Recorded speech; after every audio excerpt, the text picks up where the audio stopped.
Le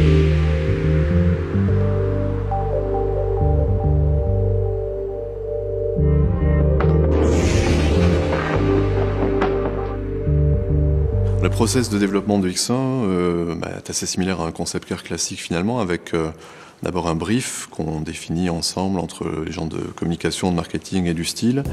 Et puis autour de ce brief, les ingénieurs et les designers vont s'exprimer pour répondre avec différentes propositions à ce brief, sous forme de propositions techniques d'un côté et puis de croquis, de sketch de l'autre.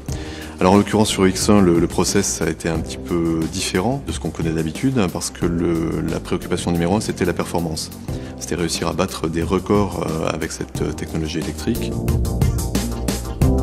Peugeot a souvent mis en avant ses ruptures technologiques, comme le diesel par exemple, par des records. Donc la 404 diesel, entre autres. Et on voulait revisiter ce côté-là, donc pour nous c'était synonyme de l'histoire de la marque et des 200 ans. Donc de faire un objet visionnaire vers le futur, vers de la technologie très future, mais en s'appuyant aussi sur le passé. Suite à l'étude BB1, donc on avait exploré le côté électrique et le côté urbain. Et on voulait proposer autre chose, on voulait sortir des villes avec un véhicule électrique. D'où l'idée de faire donc EX1, un véhicule axé sur les performances dynamiques et sur l'électricité, et sortir des villes avec des capacités d'accélération.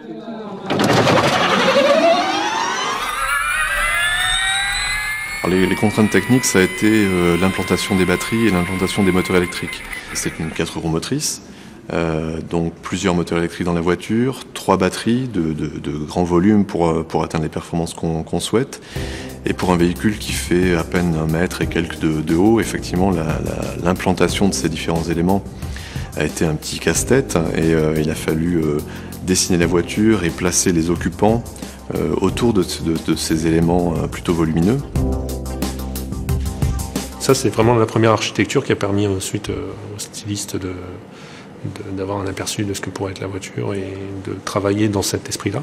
On avait déjà imaginé à l'époque, grâce à cette position, avoir des batteries sous les pieds et dans le dos des occupants.